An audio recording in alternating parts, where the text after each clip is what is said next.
Hej Maja. Hej Sofie. Hej med jer, og glædelig jul. Og velkommen her på kanalen Pengero.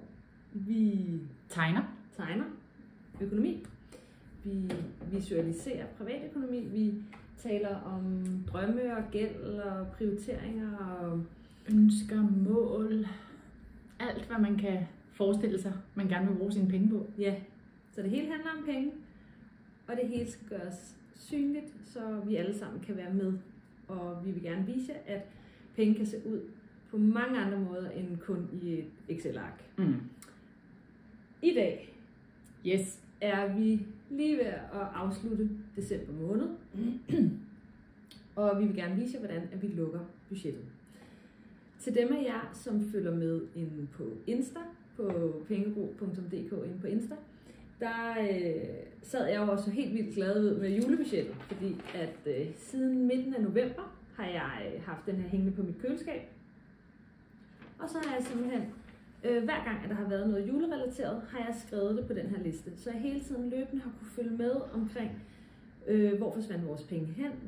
Brugte vi for mange penge herhjemme? Fulgte vi det, som jeg havde budgetteret med, at vi havde at gøre godt med julen?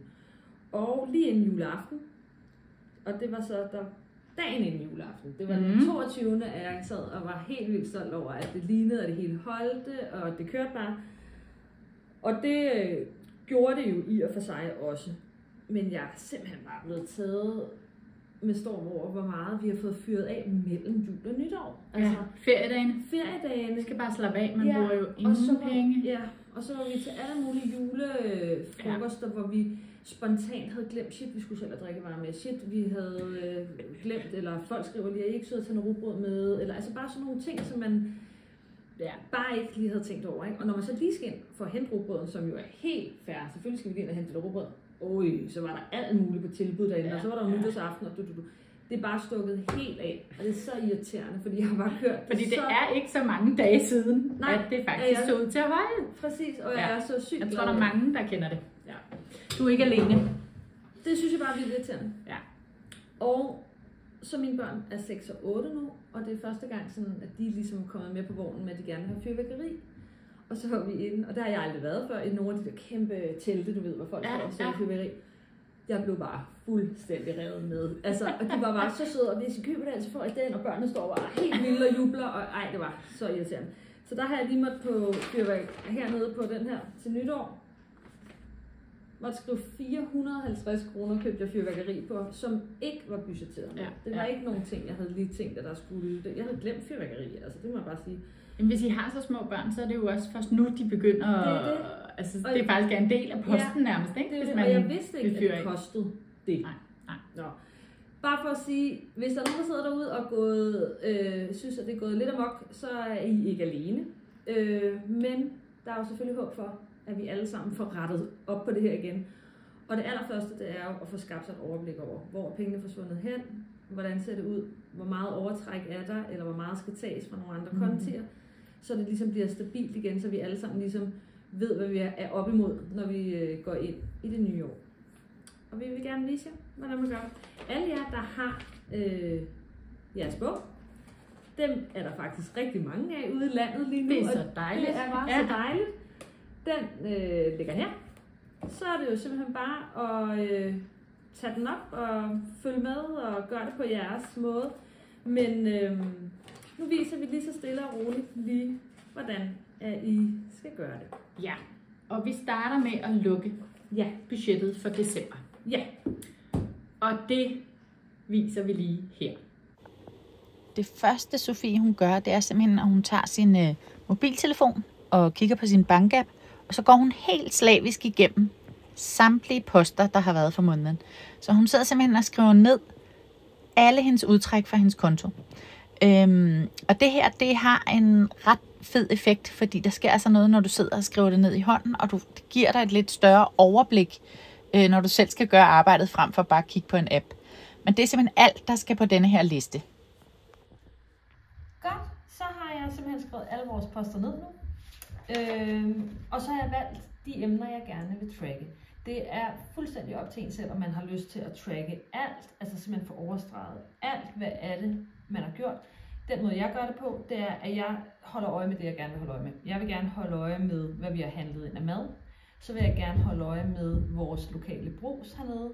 Og det er også fordi det handler om, at det er nok mange af de spontankøb, vi laver. Vi går rigtig meget lige ned i brugsen, når vi igen har glemt 2 liter mælk. Og vi igen har glemt at have styr på aftensmaden, kan man sige. Så det handler også lidt om, at herovre på Orø har vi ikke særlig meget takeaway muligheder. Så den behøver jeg ikke at sidde og track, men jeg har brug for at track, hvor tit vi løber vi ned, fordi det fylder rigtig meget madbudgettet også, at vi hele tiden lige løber ned og henter noget.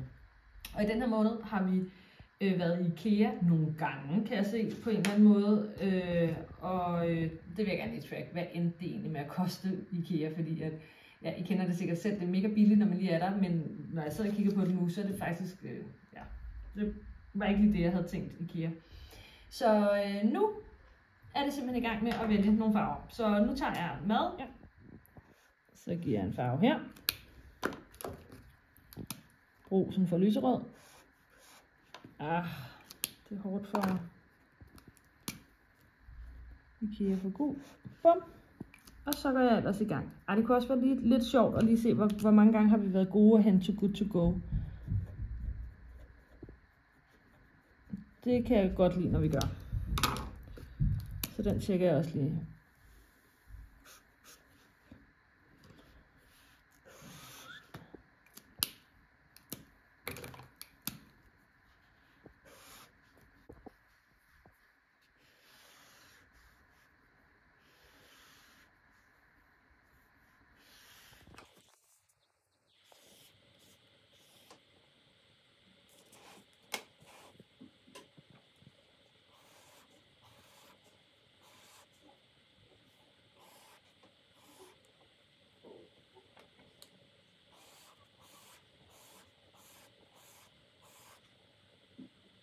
Yes. Godt. Så er det jo sådan set bare at gå i gang. Nu kunne jeg godt lige tænke mig, at jeg er lidt nysgerrig på at se, hvor mange har brugsen slugt.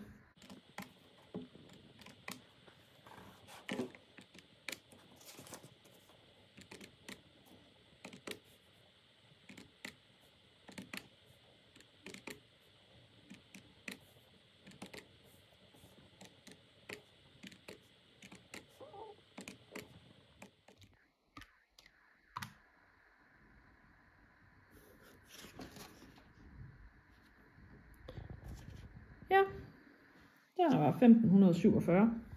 Yes. Så skriver jeg lige ind her i forhold til, bare så jeg lige ved det her, rosen. Så for sjov, så tæller jeg lige, hvor mange gange har vi egentlig været dernede. 1, 2, 3, 4, 5, 6, 7, 8, 9, 10, 11, 12, 13, 14, 15, 16. 16 gange. Det var anden dag.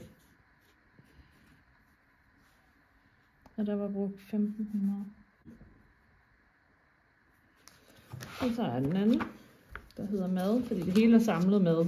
Jeg tracker bare for at finde ud af, hvor det kom fra.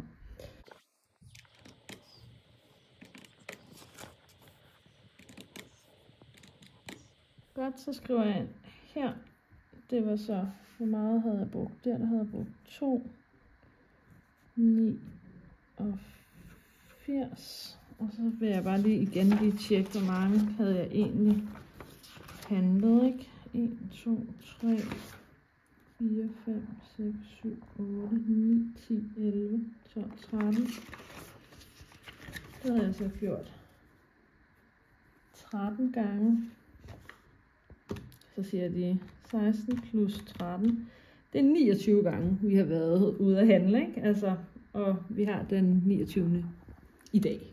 Så det er jo nærmest en gang om dagen, vi har handlet. Det er jo, kunne jo måske godt gøres lidt bedre, kan man sige. Der var potentiale til et sted, hvor man kunne forbedre lidt. Men så skal vi se her, hvad havde vi prioriteret på mad? Der havde vi prioriteret, samlet på mad havde vi prioriteret 4.000 den her måned. Og 15, 4, og der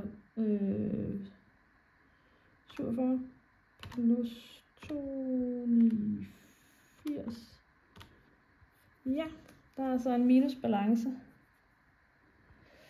på 527 kroner. Det vil sige, det der har vi brugt mere, end vi havde prioriteret. Det er jo, man kan sige, det ville jo være fint, hvis vi nu var helt færdige med måneden, men vi mangler jo så også lige nytår. Altså, ja. Der er jo lige 2 dage til det nytårsaften, ikke? Så, og selvom vi virkelig har været gode også igen og prøve at bruge alt det sødmælk og fløde til at lave is og alle de her ting, vi kan herhjemme, så ved jeg bare, der kommer vi til at fise ned i brusen igen, ikke? Så det kunne godt gøres bedre. Og så har jeg lige opdaget, der har jeg så ikke engang taget Too Good To Go med i madbudgettet, og den var vi gode 1, 2, der var en mere der. 3 gange har vi været nede og have en Too Good To Go, ikke? Det er jo super godt, men det vil så sige, det er så 29 gange 3. Der er lige 87 mere i minus, ikke? Ja.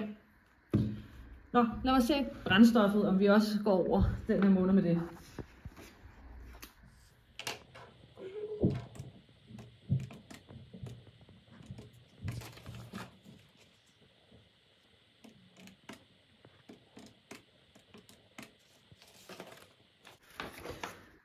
Det ser så meget pænt ud. Brændstof.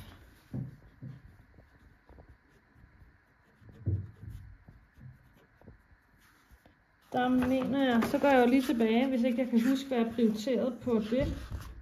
Så prioriterede jeg 2.000, kan I se her, til at starte med. Prioriterede 2.000 og brugt 2.030. Det var næsten spot on. Og der har jo været lidt julekørsel her frem og tilbage til diverse juleting, fester. Ja.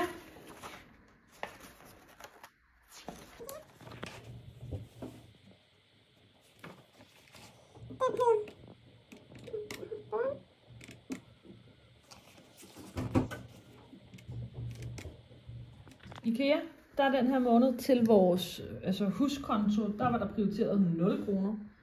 Og der er blevet brugt 2.758, ikke? Der er jo så, kan man sige, er fuldstændig minus, for der var prioriteret 0 kroner den her måned. Ja. Men der har heldigvis i nogle andre måneder været blevet prioriteret hus- og havekontoen. Så det vil sige, at vi har en buffer til vores hus. Og det er så den, jeg holder øje med, når jeg går over på den her side. Når jeg åbner hver måned, tjekker jeg lige, hvad står der egentlig på kontoen, den med hus og have. Som også jo er vores buffer, kan man sige, til det. Vi har også en bilbuffer. Den har vi rigtig brug for lige nu. Vi har også, så har vi, vores ferie. Og så er der børnekontoen også, hvor vi køber flyverdragter og alt det der, ikke? De her 4 kontorer, dem vil jeg gerne lige holde øje med hver måned. Fordi der skete faktisk det, at selvom at jeg på vores hus- og havekonto for eksempel satte 3.000 ind til buffer hver måned, så opdagede jeg, at nogle måneder, jamen så, altså den forsvandt lige så stille, altså uden at jeg helt holdt øje med det, for jeg synes, jeg fyldte penge ind på den, men jeg brugte bare flere, end jeg satte ind åbenbart. Så det der med hver måned lige at tage sine bufferkontorer og lige give et tjek, hvor meget står der, når du starter, hvor meget står der, når du slutter. Det kan altså gøre en forskel, at man faktisk lige holder øje med dem. Så det er også noget, jeg altid lige gør ved start og slut. Yes. Så fik vi lukket december. Ja. Au, Sofie. Det er dejligt, at december nu er slut. Men vi er så klar på et helt nyt år. Ja. Og nu skal vi i gang med vores bog og starte med januar. Ja, det er så lækkert. Det er så lækkert at starte et nyt år. Ja. Og den måde, som vi gør hver gang, at jeg får løn, og vi får løn, og min mand får løn, så skriver vi det ned. Så vi starter med simpelthen at få så et overblik over, hvad er der egentlig kommet ind af penge. Dem, der sidder enten derhjemme med en økonomi, skriver selvfølgelig bare det ind, men har man ikke fælles økonomi, så gør det alligevel. Skriv det på, eller lav hver jeres. Altså, det er også noget med nogle gange at starte forandringen hos sig selv. Altså, så hvis den anden lige nu ikke lige er der endnu, hvor at han eller hun er i humør til sådan noget, så start det selv. Altså simpelthen bare tage det hjem og sige, jeg har brug for en forandring. Jeg har lyst til, at mine penge skal være mere synlige. Så ja, det er i hvert fald altid fedt at starte med sig selv. Men her hjemme hos mig, der er det mig, der sidder med det. Vi har vores pengedate, som vi kommer til at høre meget mere om, og jer, der har læst i bogen, ved, at det er vores yndlings. Men ofte, så når det bliver den første, så sidder jeg bare lige lynhurtigt og får åbnet vores budget. På med dato altid, så man kan huske at gå tilbage og se, hvad var det for en måned. På med løn, hvad har man at gøre godt med, og tænke nye muligheder. Er der nogle muligheder for, at man kunne få nogle flere penge hjem? Er det januar? Skal der sælges ud af gamle ting og sager, man ikke bruger længere? Der er lige kommet julegaver. Det betyder også, at måske er noget legetøj, der skal skiftes ud på børneværelset. Ind på DBA. Der er så mange andre, der bliver virkelig glade. Inklusiv kunne I jo se i mit. Jeg havde købt masser af julegaver på DBA. Det er mega fedt. Få det solgt derinde, så I kan trække nogle penge hjem, som I kan sætte over til noget andet fedt. Så nu viser vi jer lige, hvordan at vi åbner budgettet. Yes! Godt. Nu går jeg i gang med at åbne budgettet, og det er jo altid virkelig dejligt at prioritere sine penge ud. Jeg starter lige med at skrive, at vi er i januar måned, og så starter jeg med lige at få mig et overblik over her, hvad kommer der i januar måned i vores familie. Og her, der kommer der faktisk, vi skal til fødselsdag hos fætter og kusine her.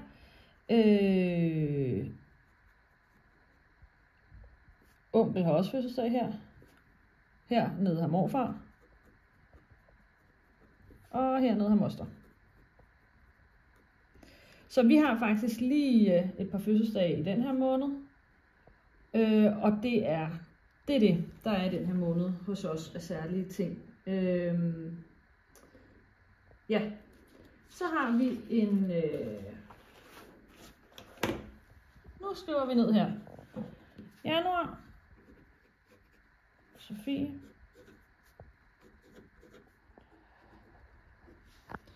Fik 13. 5, 3, 5.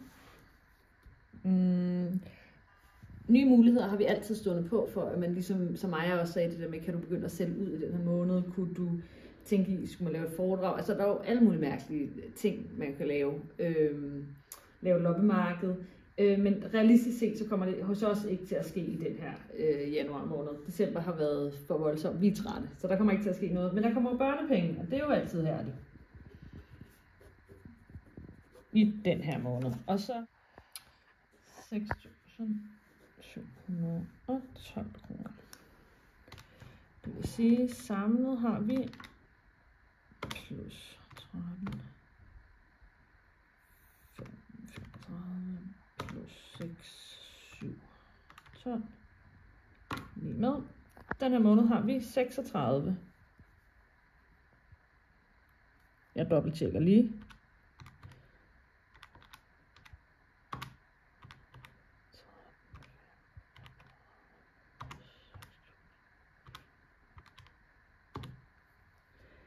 (36)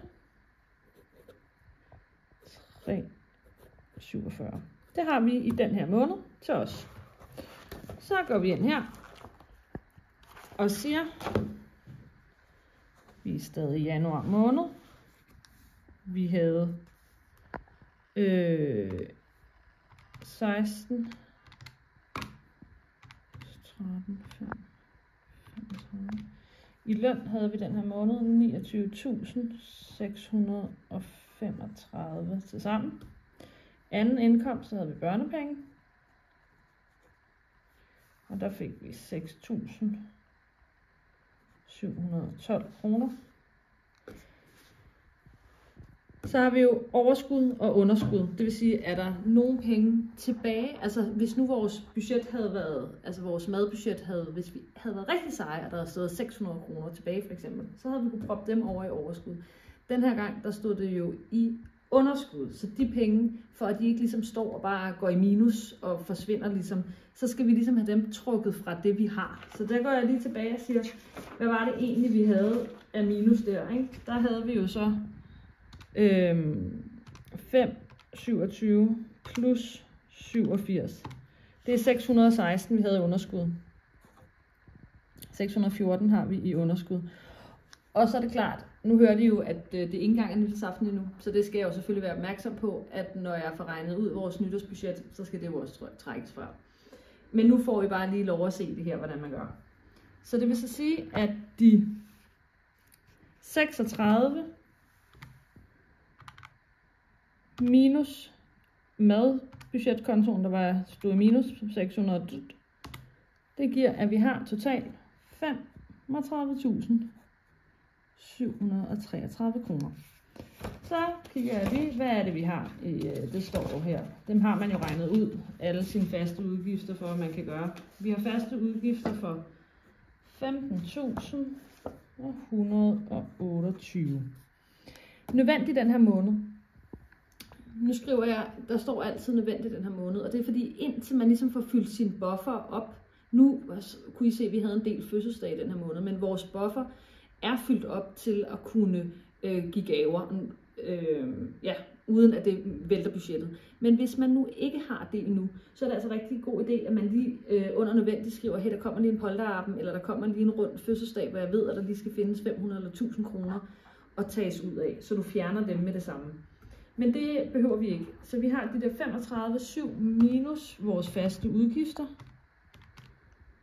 lige med. Det vil sige, at vi har 20.605 kroner den her måned, der skal fordeles ud. Gæld, der skriver jeg altid, tjekker jeg lige op på hver måned, hvor meget skylder vi egentlig i gæld. Og det er bare det der med at have det synligt, så jeg bliver mindet om, det faktisk er der, den her gæld. Og også er det bare mega fedt, når jeg sidder og kigger i min bog, og fra sidste år, og jeg kan se, at den lige så stille falder. Så det er jo rigtig fint. Og her har vi SU-lånet. Det er på, der skylder vi 19.209 kroner nu. Og så har vi vores hus. Og det er også, har vi lige betalt den her måned, så der kigger jeg lige.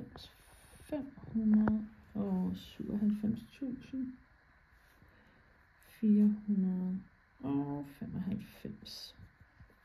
Ja. Så er der den her. Månedens fokus, det er en af mine yndlings. Dels fordi det også er noget, man kan gøre sammen som familie derhjemme, og ligesom at sige, nu har vi det her mål i den her måned, at vi ikke køber takeaway, eller at vi går all in på good to go, eller spiser alt ud i fryseren, eller hvad det nu kunne være, at man siger, at den her måned, det er det, vi gør. Fordi vores hjerner, de bliver altså lidt trætte, hvis man hele tiden skal gøre det. Eller altså, de begynder sådan set bare at glemme, at man havde sat det der mål. Så det der med at ligesom tage det 30 dage benhårdt, der kan der sådan komme noget let og noget legende ind i det. Og det gode er jo så, at når man går ind i næste måned, så selvom man skifter til et nyt økonomisk fokus, så den der gode vane har man jo taget en lille smule med sig, så man lige husker at få kigget, havde vi noget skuffer og skabet, havde vi noget fryseren, der lige blive bedre til at redde maden, og alle de forskellige ting. Så månedens fokus, I love it. Og den her måneds fokus, det er jo meget passende, at vi selvfølgelig skal køre på 0-trackeren. Den, der ligger inde på Insta lige nu, hvor man kan gå ind og hente, at vi simpelthen siger, at den her måned, og vi går all in på at simpelthen bare nærmest købe så lidt som muligt i den her måned. Det er vores mål, det er 0 køb. Man kan jo bruge den på alle mulige måder. Det kan være 0 takeaway, det kan være 0 kaffe latte, altså købe kaffe, det kan være, hvordan man nu gør den. Men hos os, der er det så bare 0 køb i den her måned. I kører benhård i januar. Vi kører benhård i januar. Og så skal fryseren tømmes, og skuffer og skabe skal tømmes, og det bliver bare mega fedt at få spist ud. 0 køb, det er vores januar. Og vi er til min yndlingsside, og det er her, hvor vi prioriterer pengene ud. Vi vil jo gerne, at det ender med et stort 0, altså at alle pengene har fået et arbejde. Alle pengene er prioriteret ud, så der står ikke nogen, der sådan begynder at leve deres eget liv og lige så stille forsvinder på kontoen. Alle pengene bliver prioriteret ud. Så er vi i januar måned, og vi har i den her måned havde vi 20.605, når de faste udgifter var blevet betalt. Vi kører herhjemme et lommepengesystem til de voksne, i mangel af bedre ord. Og vi har 2.000 kroner hver. Det har vi ikke til sammen. Vi har 1.000 kroner hver om måneden, min mand og jeg, som er sat af separat til os, til tøj og til frisør og til kaffe og café og det der. Og den bliver vi altid spurgt vanvittigt meget om. Fordi der er nogen, der siger, ej, har du 1000 kroner helt til dig selv om måneden? Og så møder jeg rigtig mange, der siger, hvordan kan du gøre det for kun 1000 kroner om måneden? Og på vores pengedate, mig og min mand, den har vi rigtig tit op at vende. Er det for kedeligt? Synes vi, bliver det for surt kun med de 1000 kroner? Men jeg begynder at tænke det mere sådan, at har jeg lyst til at bruge mere end 12.000 kroner om året, bare på tøj og på frisør og på sådan noget? Fordi at de går jo fra noget andet. Altså, jeg har lyst til at bruge mere end det, men jeg har ikke lyst til det, når det skal gå fra vores feriekonto, for eksempel. Men den er tit op at vende, og den ser sådan der ud. Den her måned, der har vi jo månedens budget, hvor det er nulspændt, og hvor vi skal spise alt i fryseren og alt, hvad vi overhovedet har. Så nu har jeg prøvet at sætte den sådan, at vi siger mad den her måned til 2.500. Og så ser vi, hvad der sker. Så har jeg brændstof. Den har jeg 2.000. Og så har vi børnepengene, børnene den her måned, der sætter jeg 2.000 over. Vi arver mega meget tøj, og det er så fedt, så vi kan faktisk gå op på loftet og bare hente de nye størrelser og alting ned, så derfor bruger vi ret lidt penge på det. Men jeg sætter 2.000 over, for der kommer alligevel altid et eller andet. Så den står over til det. Så sætter jeg på feriekontoen, som er min absolut yndlings. Der sætter vi 4.005 kroner over, fordi der var lige de sidste 5, så de røg med derover. Så har vi hus- og havebufferen. Der sætter vi 2.000 ind. Så har vi bilen. Vi har en gammel bil, der sætter vi 2.000 ind til den. Der har vi sundhed. Der går cremer til børneeksem og tandlæge og alt det der. Det går for den her konto. Bliver der sparet op til der. Så har vi Nordnet. De trækker automatisk 1.600 hver måned. Og så har jeg har mega mange fødselsdage i maj, og det kan vores budget ikke holde til alene. Så fra maj og frem til jul sætter vi 1.000 kroner af hver måned til jul. Og nu er julen færdig, så nu er det så fødselsdag, vi begynder at spare op til. Så der kommer de sidste. De kommer ind der. Og alt i alt giver det 0 kroner. Nu er alle penge blevet prioriteret ud, og det er bare mega fedt at sidde og se, at jeg ved præcis, hvad mine penge de arbejder for. Så sådan her ser det ud. Ja. Så har vi fået både lukket decemberbudgettet og åbnet januarbudgettet, og nu klar til et helt nyt år. Det er så spændende. Det er mega fedt. Vi er simpelthen så glade for, at der er så mange af jer, der er kommet med på den her rejse, og vi hører meget gerne om jeres udfordringer, hvis I har det, eller spørgsmål, hvis I har det, så skriver I bare hernede i kommentarfeltet, så skal vi nok være ops på at svare på det. Ja, eller skriv på Insta. Ja. Der er der jo masser af visuel økonomi. Ja. Og så ses vi jo igen om en måned, når vi skal kigge på, hvordan gik det egentlig den første måned her i januar. Hold budgettet. Januar er en hård måned. Den er både også hård oven på december, men også bare, den er lang, den er mørk, man har lyst til at hygge lidt ekstra, men hun kan godt lige bruge lidt ekstra forkælelse. Ja. Altså, det er en hård måned. Ja. Så vi skal lige gennem januar her, og så gør vi det hele igen. Så gør vi nemlig det hele igen. Tak fordi I kiggede med. Det vil være en fornøjelse, hvis I har lyst til at like og subscribe, så I hører, når at vi laver en ny. Der kommer en lille alarm hos jer. Ja. Yes. Så I kan følge med i jeres egen bog også. Hej! Hej!